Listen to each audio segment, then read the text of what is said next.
inverse. Inverses of trigonometric functions. Some examples about using this inverses of trigonometric functions for triangle problems, right? So if it is a triangle problem, it's all about an angle is in between 0 and 180 degree, right? So if you're looking at some sort of problem, you end up at some sort of trigonometry equation that looks like this, sine theta being something. So begin to simply just write whatever the number is, but a is usually in the shape of y divided by r, remember? Sine theta is supposed to be y divided by r. Whatever that a is, we interpret it that way, and sometimes that much of an analysis is helpful, and or you can look at an equation like this, cosine theta being b, right? If this is all happening inside the triangle, we're looking for an angle in between 0 and 180 degree. And do you remember anything about this? Something different about these two equations? If you look at this sine theta equals a, if you just look at an equation for an angle of a triangle, there are two solutions, remember? Sine theta a, there are two solutions in general in between 0 and 180 degree. One in the first quadrant, one in the second quadrant. That matches this two positive number. But if you look at this type of equation, cosine theta equals b in a triangle, there was only one solution for cosine theta equals b. And first and second quadrant, there's angle that covers the inner angle of a triangle. The cosine theta never repeats, so the theta, there will be no two angles for which cosine theta being the same given value b. So how many solutions for cosine? One solution. How many in generic case sine theta? There are usually two solutions, right? But that's only for triangles. Soon when we enter motions, there is no distinction. Sine theta will have several solutions. Cosine theta will have several solutions. For triangle case, cosine theta has a little bit of advantage for dealing with solutions, right? Why is it advantage? You don't have to deal with the two solutions, one solution, right? It's better. So that's where we are. Now we're entering something called law of sines. In physics, when they say laws, as far as I know, Newton combined his little bit of experiment, but majority of his work come out of thought experiment. That's what they call. And the whole chunk of Einstein's general relativity, pure work of thought experiments. That is why it's miraculous. And out of his just thought experiment, he just predicted this thing, and his credibility within that line, and then make that observation. It turned out it's the same. And it's very difficult to see how confident that person was at that stage. So I brought this up because this law in physics is slightly different from law in the science. They don't reveal the entire thought process to explain the laws of this thing in the physics and things like that. That laws in the physics and laws of sine in mathematics and geometry is different. This is something we can thoroughly explain. So better name for these things is actually theorems. So these modern days people call this theorems.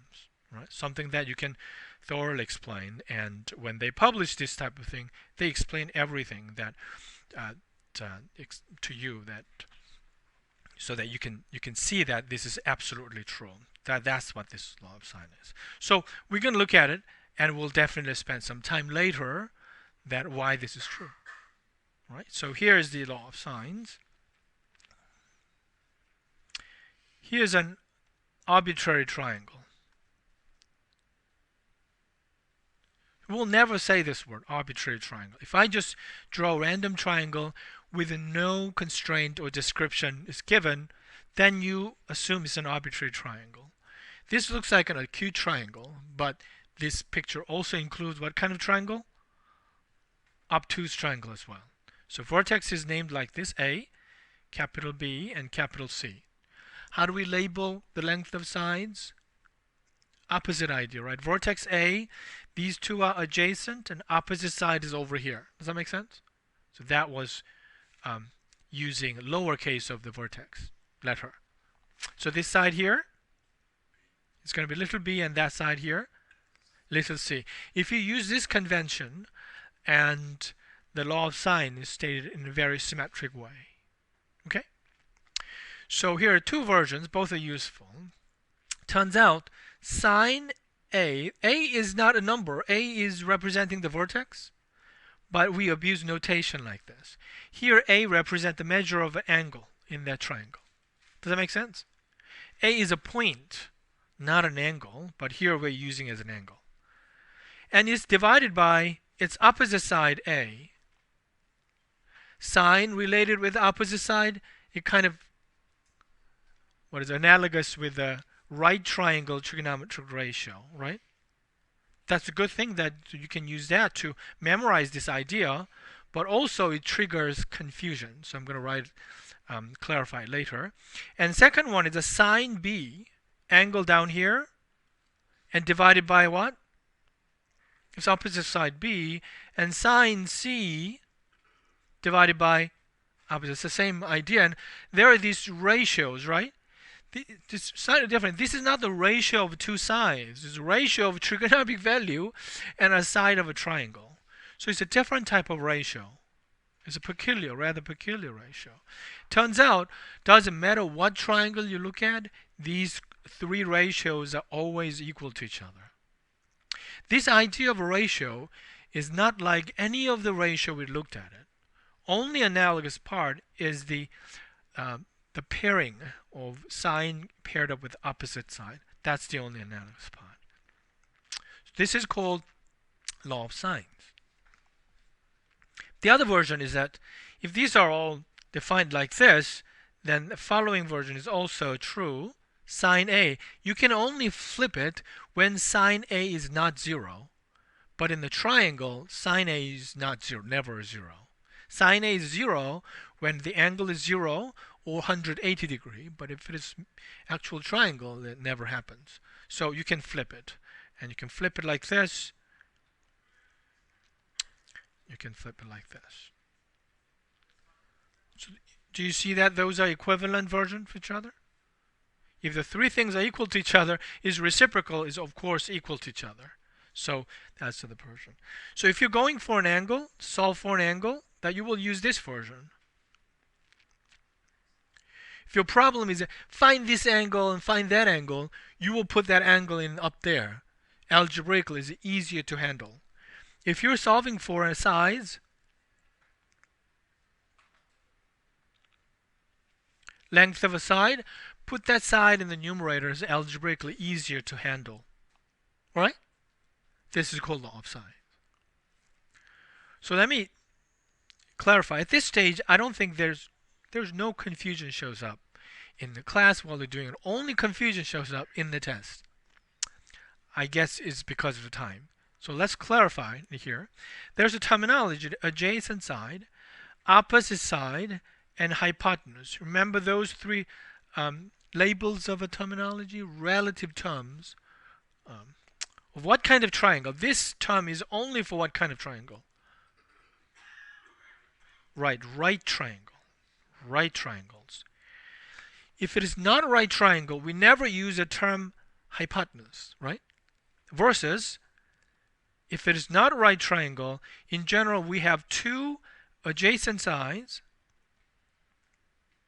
okay, and one opposite side.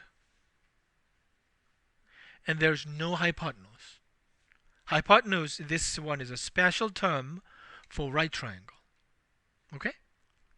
So if I have an angle there here, like if I'm looking at an angle that corresponds to the vertex A, what are the adjacent sides? B and C, not just C. Okay? That's what I'm talking about. This is not adjacent, that's not hypotenuse. Right? Both B and C are called adjacent sides. And A is opposite side. Okay? There's no hypotenuse. So that's the general term. But in the test, even though it's not right triangle, you have tendency to apply right triangle trigonometric ratio to any triangle. Right? So you have to, this is my approach to avoid that confusion. Okay, so we have this part is going to be heavily just using this law with lots of examples. So here is, okay, here's a problem. There is a description, and also there's a picture. Is there any part that it is referring to the picture? I guess they're expecting that you come up with this picture, I guess, right? But let's read it together. A satellite orbiting the Earth passes directly overhead at observation stations in Phoenix and Los Angeles. So down here is Los Angeles, and here's a Phoenix. Even if you swap these two locations, I think Raspod will correctly identify which side, the angle they're talking about. They are 340 miles apart, so that you put in the middle here at 340 miles apart. At an instant when the satellite is in between these two stations, its angle of elevation is simultaneously observed to be 60 degrees at Phoenix. So you put that 60 degree here at that vertex correspond to Phoenix, and 75 degree in Los Angeles and in here. And how far is the satellite from Los Angeles? So here's where the Los Angeles is, and the distance, direct distance from that city to the satellite over there. Okay, so that's what they're asking. This is not a right triangle. There is a way to solve this problem without using law of sines. Yes. Remember the height of a cloud cover at airport? That method, using that kind of method, you can solve this problem. Now we have new kind of theorem, new formulas, and using that, this type of problem becomes really convenient. You don't have to dissect this triangle into two right triangles to apply trigonometry. We have this law of sines that apply to any triangles, right? Yeah. So that's the main idea. So let's do this together. So here's some random picture, ignoring that actual size of the angle. Here's A, and here's B, and here's capital C. And if you have that picture originally drawn, after you reading the description, that you will have this much of information there, right? And here's 340. Is that right? And this will be labeled side little c, and that one is little a, that one is little b, and the distance from Los Angeles here to the satellite is this b, and that is the question they're asking, right? Okay. And like Joshua suggested, that something is really easy to figure out here is this angle on here. It's not given, but it's fairly easy to compute. What is it? 180 minus 60 plus 75.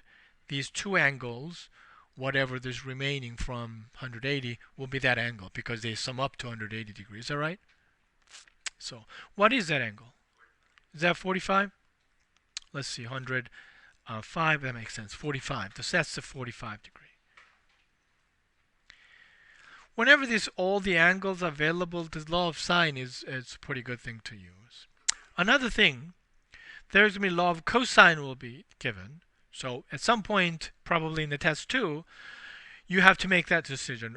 If I don't say use law of sine, use law of cosine, you have to choose one of the things, right? So here's one criterion, is that if you figure out this remaining angle easily, you see here 45 and 340, they're paired up in the law of sines, right? They're completely given. I know 45, I have the 340. That pair is complete, right? And this pair, B and 60, that is the opposite to each other, they are not complete, but I know at least 60. Then law of sine will be helpful. But there is some information that if you go around all the angles, none of these pairs is complete. Then law of sine will be very difficult to use. Then you switch to different laws. Does that make sense? Yeah. That will be one process that you're going to go through. All right, is it, we're looking for length of a size of a measure of an angle here. Length of a size, so you're going to put that size in the numerator in the law of sine. Oh, you don't have to go around all three of them, just one that you know. So what is that pair we know is the C and C, right? So we're going to put which one in the numerator? 340 in the numerator because we want to figure out the length of a sine. Okay? 340 divided by what? Sine 45. Interesting pair. Not size to size, it's a value of a sine. Is equal to, don't do this mechanically, just compare with what you want. What you want is B there, right? B is what we want. And what is the denominator? Sine 60. Alright. It happened that 45 and 60, they're all what kind of angle? Special angles. So you can actually compute this one exactly, but most of the case we're going to use a calculator. So I'm not going to ask you to go to the circle and do all that thing. Just use a calculator and a numerical value. But if whoever sine wants the exact value, if it doesn't say round your answer to blah blah, then you have to go back to a special triangle and calculate this 45 and 60 and all that. Right? But here, let's just calculate using the calculator. What is B then? Algebraically, you're going to multiply sine 60 both sides, right? So sine 60 times 340 divided by sine 45. Is that right? Yeah. So you just put a whole thing in the calculator and that will be the answer. So can somebody give me the answer down to the first mile? So we got one answer, 416 mile and 3 nods. That must be right. All right. How about that? Right. So what is that thing that about that help you to decide to use this law of sine? One complete pair, right? One complete pair of sides and the angle, then law of sine will work nicely. So here in this set of exercises, law of sines, right? So you don't think about it, but eventually you have to think about it. Which theorem we're going to use. Okay, here's a set of problems from exercise. And what about, let's do number 6. It's an exercise. I think they're all look alike. And after that, and we're going to do number 9 as exercise. All right? Let's do exercise number 6 first. All right, how was it? Do you have to use the sine inverse to get degree angle? Right? So I got 40 out of a calculator. So 40 is a possibility. But remember, when you are solving this equation, sine theta being something, how many solutions are there? 2 solutions, remember, for the triangle. One is the one that you see from a calculator. The other one is across there in the second quadrant. If you think about the symmetry of a circle, it is obtained like this. You subtract that angle from the calculator, the one that you got from calculator, from 180, then you get 140. You can check it. Sine of 40, you get 0.6461 roughly. If you hit sine of 140, you still get roughly the same number, 0.6461, right? So when they sketch a triangle like this, are they really talking about acute triangle or obtuse triangle? Just an arbitrary triangle. That's what they're representing. It doesn't really mean that acute triangle. You can't conclude it from there. You see that angle down there is smaller than 90 degrees. So my answer is 40 degrees. That's not how you're going to answer. You have to explain why the 140 is also okay or not okay. So with the sign, are we supposed to write one of them or are we supposed to write both? I'm not finished yet. So here's a 40 is one possibility, and 140 actually doesn't work. Can somebody explain why the 140 doesn't work? Right, if this is 140, 67 together is way more than 180 degrees, right? That makes no sense. The sum of the triangle inside must be less than 180 degrees, right? There we exclude. This just doesn't work. Therefore, 40 is the only answer. Well, soon you will see an example. Both of them become an answer. How do we tell from this algebraic process to which one works, which one doesn't? The checking with 180 degree always work. Okay? But there are different ways to tell about this thing. All right, so doesn't work because 67, 140, this angle already exceeds 180 degree. Therefore, answer is theta is roughly 40 degree if it is in that situation. Correct? All right. Any question about number 6?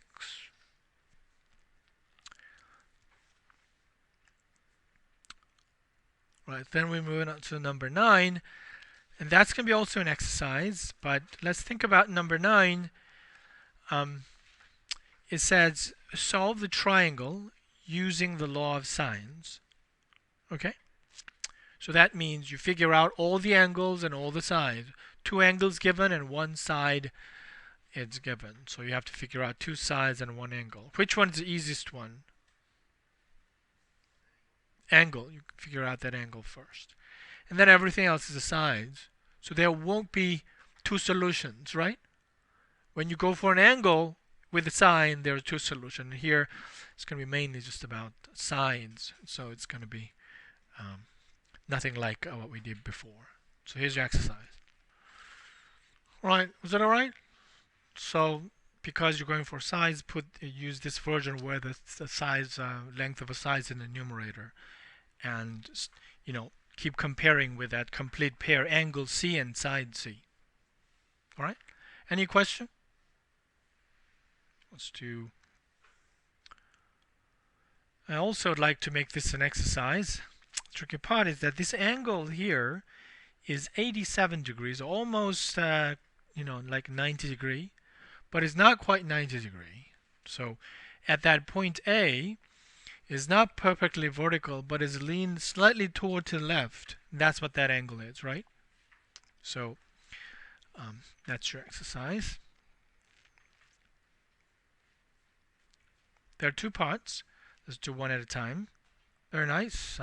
Several of us got the same answer than mine. So there, let's see. I think the tricky part was to figure out the angle inside in here. What is given, angle of elevation, is at outside an 87 degrees, so you have to figure out inside the angle by subtracting it from 180 degree. So that's 93 degree in here. Then from here is just similar problem that we did earlier. I'm also writing down in a shortcut. This is a little fact that if you add the 2 of the angle, inner angle of a triangle, that sum up to the one of the outer angle and the remaining angle. So I was thinking 84.2 plus what angle becomes 87 degree? Slightly easier arithmetic, but you have a calculator. I think it's particularly easy or difficult. So this angle up here is a 2.8 degree. That's the key. So once you have all these 3 angles and 1 side, it's completely determined. Okay? Does that make sense? Let's see. There's little room left here, but let's look at the second question. Part B, how high is the satellite above the ground? So satellite's over here, and this side B is not really the altitude of this one, right? I've been using this word altitude when we are calculating. We think about, for the first time, the area of a triangle, right? So what is the altitude in here? What do we do from that point to, draw vertical line to the opposite side, right? But opposite side here is short, so you go beyond to that extended line. So here's drawing a picture again. This is extended ground line, and here's this 2 sides of the triangle. This side and here is the altitude from here to there, right? That 90 degree. That is the height of the satellite. So because it's 87 degree, it's fairly close. This is probably like around 1,000 miles because length B was 1,018 miles, somewhere around there, right? You think you can find it? We know the sides here, And we even know this angle right there. That's the piece of original information that's given, right? So let's see if we can actually calculate the exact altitude of the satellite, not the distance from station A to the satellite. You should be able to distinguish this.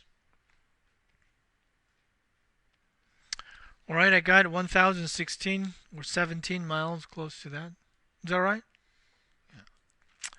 So that was just right triangle trigonometric ratio that I applied it there. Right? So don't mix this one. Clearly, when you look at that, tilted triangle, you don't use right, you have to use the law of sines, not the right triangle. But for the other part, it's a right triangle, so you can use it. Alright? Any question? Let me ask in a slightly different way. If the original question was that compute the altitude of this satellite, then I think its best way is go in and you calculate this side and then use that side to calculate the altitude. So it actually broke down that thought process into two steps, right? So if I erase that, think about the situation. Erase that part as you calculate the height of the satellite, then you probably try something and realize that I need this side right here, and then you're going to go through that part A, things like that. Make sense? All right. If it is actually in between those two, in between the side A and B, that's the exactly height of a cloud problem, right? That's the same problem. In the early example, we only calculate the distance from the station to the satellite. And this time, this problem number 33, additional question is what is the altitude? Right. So I think it's a convenient way to calculate then going through that algebra, if you remember, h pulled out and all that, things like that. All right. This is an item usually appears in the test, and it's caused a lot of confusion for students. And this is an example where we consider the possibility, potentially two solutions. All right? Where is it coming from? What am I talking about? There's this equation, right? Which equation gives you two solutions? Sine theta equals some given number, and then it's just a solution. So it turns out like this. So I think that on purpose they didn't sketch the triangle, but only gave you the information in this way. So here, thank you for doing that. Here's an angle, vortex A. The angle there is a 45 degree, right? So I'm going to sketch it here. Long line. We don't know this side, but we know the angle is 45. So why not make the one side perfectly horizontal like this, right? And there's a 45. And one of the side is given, there's two sides is given actually. A, which is opposite side, 7 root 2, right? And the other side is B.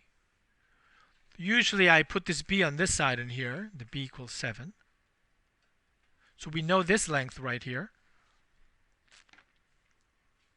Right? And that's all that is. I have a 45 and I have 7 over there. And another thing is that this opposite side in here, so let me use it like this. This is a 7 and that's a 7 root 2. It's a slightly bigger, right? Slightly bigger. So it's a 7 root 2. That is not a triangle. Okay?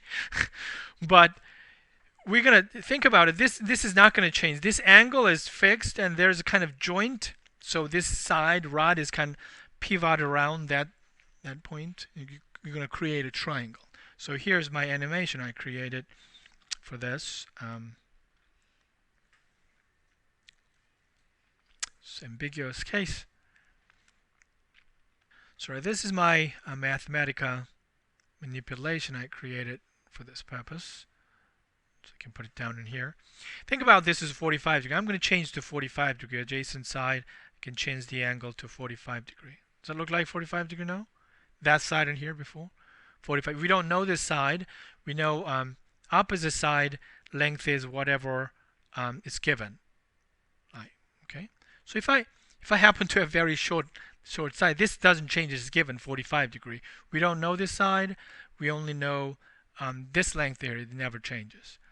And now think about if I have this length and think about, you know, creating a triangle to reach down there. This length should reach down there to create a triangle, right? If it is too short, it's not even going to create a triangle.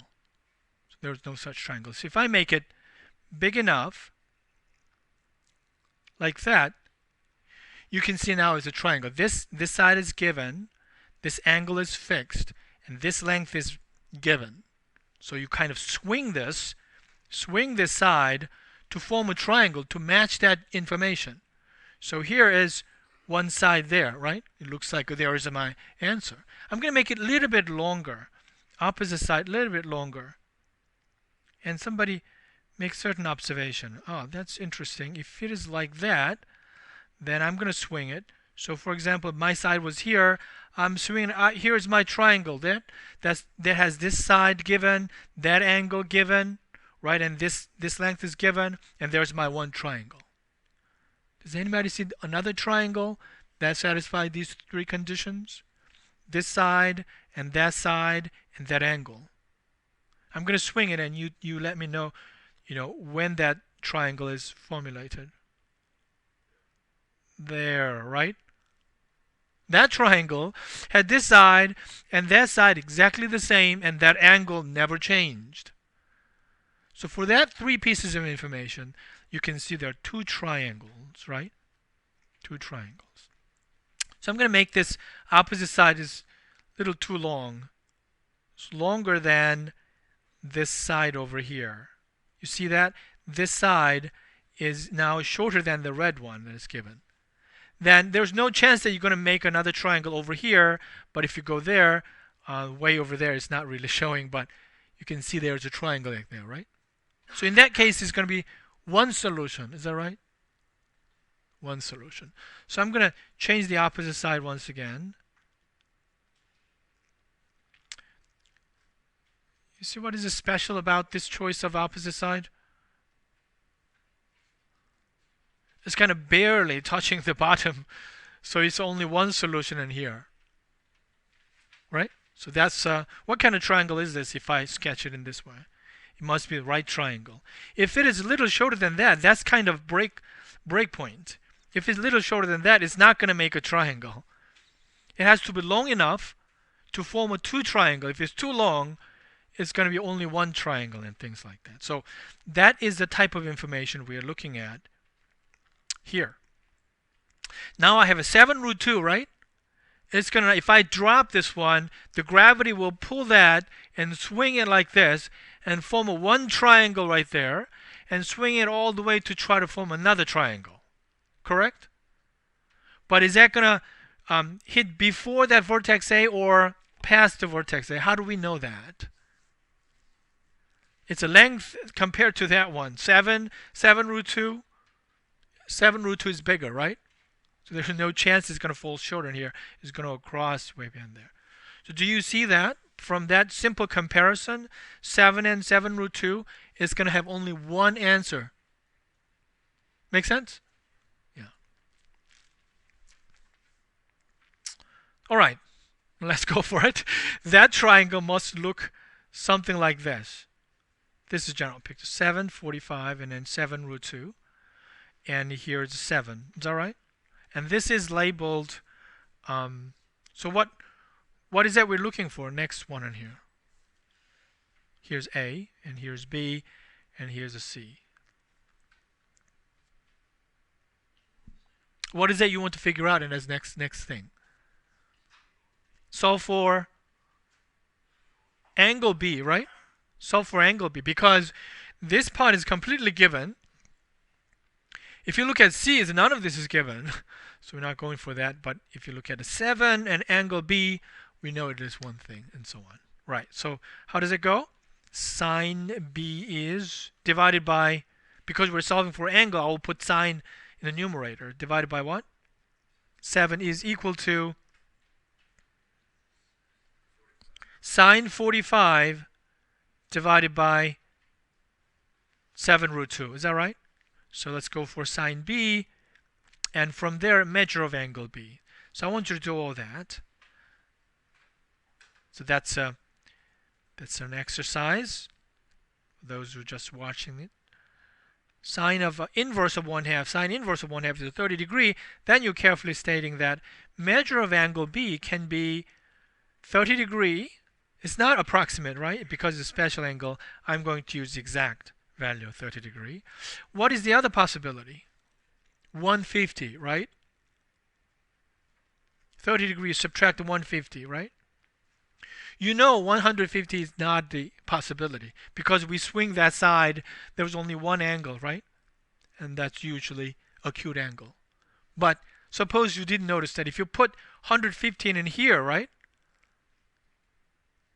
We had that situation, 150 and 45, that's too much, right? So you can algebraically eliminate the possibility of 150 in this way as well, even though if you have not noticed that swinging thing only gives you one solution, right? So you usually come to find all triangles satisfy this condition, and then you have to determine whether there is one triangle, two triangles, or no triangles. It's not going to say there was one triangle and find that one triangle, things like that. You have to be able to determine that. All right? So that one together with 150 plus 45 is greater than 180 degree. Therefore, M equals B. Measure of angle at B 30 degree is the only solution. All right, there's a question. Before we actually make this one exercise, let me clarify it in here. An angle theta and one adjacent side given and one opposite side given. That's this ambiguous case. They can be rotated around, and if you want to kind of recognize in any orientation, that if you want to recognize that's the ambiguous case, there's a case, no solution, one solution, and two solution. One way to determine is that only one angle is given, one adjacent side is given, and the opposite side is given. That's the ambiguous case, right? So let me write that down. One angle, one adjacent side, and opposite side. If this is the only information is given, you know it's ambiguous case. All right? That legs swinging back and forth, that this is the case. So hopefully when you look at these problems, not automatically doing the same business, hope you check this information and recognize that that's an ambiguous case. I have to be careful or put more thoughts to it rather than doing things mechanically. So let's do example 5 first. All right. When you hit sine inverse of 1.16, you get an error message from a calculator or something like that. But what is the correct word that describes the situation is undefined. The two, sine and cosine, the values of a sine and cosine is trapped in between 1 and -1, right? Because those are x and y coordinates on the circle. And the ratio cannot exceed 1 or -1 down there. So if you're looking at something that greater than 1 or below the -1, like -1.05, then you know there's no angle that match that, right? Anyway, that's that's how you conclude that this doesn't exist, no solution calculus, right? They're good? All right. Right, here's a special problem from exercise set. So I'm going to reinterpret this problem exactly the same as we were doing before, and then hopefully you understand this problem here. So I want you to first look at this triangle in here, B and C and A. All that we know is that this side is this angle is 30, and here's a 28, and here's a 20. Is that right? That little bigger triangle.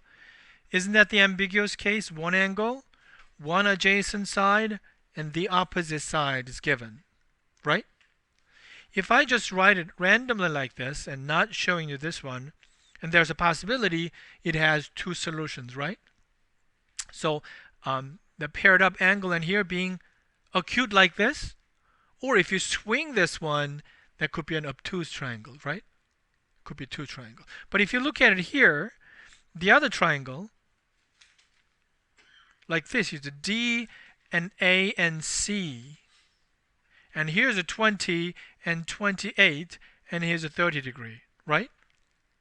Isn't that exactly the same kind of configuration of the information? One angle, one adjacent side, an exact same location, and opposite side being exactly the same length, 20, right? So if they don't sketch a triangle, if they just give you this information just like they do over here, like this, label it like this, and we're talking about this two shape of a triangle, right? And what do they do over here? They put them all together in this one picture, right? This two possibility of a triangle, and put it into a single picture and ask you to solve it. So as you go for angle B, then two solution you're going to get is going to be the angle D over here. Does that make sense? Or if you get angles, some acute angle, then by looking at this picture, I don't know, but it must be this guy. That's also a correct conclusion to me. And using that isosceles triangle, you can move it over here. That angle must be the same because it's isosceles triangle 20/20. Then I can subtract from 180 degree to get that. That's another way to maneuvering around what we've been doing. That's also fine. But I think it's an interesting picture that put these two possibilities into one picture, invoking you to some other clever method to come up with. But it's a really nice picture that explains why we are subtracting 180 at that angle from 180 degree when you solve that sine equation, right? Isn't that kind of nicely explained? At the same time, if I get an acute angle from your calculator, the reason we are subtracting from 180 is also explained in here independently. That is a very nice picture. All right? So I think you can do this problem. If you can separate this whole picture into two different things in here, and I can calculate that bad B and I can calculate that angle D, the same problem. All right? One last bit is you just interpret it correctly. Okay, let's go for this problem. I have 3 minutes, so let's try that. Well, first of all, this thing is a BCD. Do you see that angle BCD? That means you start with a B and go into that order. B here and C there and D there. In that order, do you see that angle is talking about this angle right here? BCD. If you sketch it in that order, BCD, that's the angle. I'm going to call that one alpha. So that one is really talking about angle alpha. How about the other one? DCA, D and C and A. You see that angle over here is talking about that angle, right? In that order. D, starting at the D, second point C, and the A. So that's that angle right there. That's going to be our angle beta, and that one is asking you to compute angle beta. Whenever they confuse you with like ABC and BCD, I would label it with a different letter, theta, and I think it's easier to identify which angle we're looking at. So I did it with alpha and beta. All right? So my suggestion is you recognize this situation is the ambiguous case triangle situation and compute the angle B or D, and then computing alpha and beta is a matter of subtracting within the 180 degree angle thing. Does that make sense? Yeah. Let's go and calculate. I think we have that time to calculate angle B first, right? Maybe we don't have time for alpha and beta, but we will definitely describe that. So let's do that. So angle at the B here is a 44 degree, and angle D in the redrawn triangle there is 136, right? And the other side at that vertex D for that angle is 44 degree. So from here, I think you can calculate alpha and beta. I think you look at the skinny triangle. They have to sum up to 180 degree. You know all the other two angles. If you look at that handsome isosceles triangle, you know the bottom two angles. You can calculate the upper angle using the sum of each triangle and inner angles of each triangle is 180 degree. Correct? All right, that's it. This law of sines.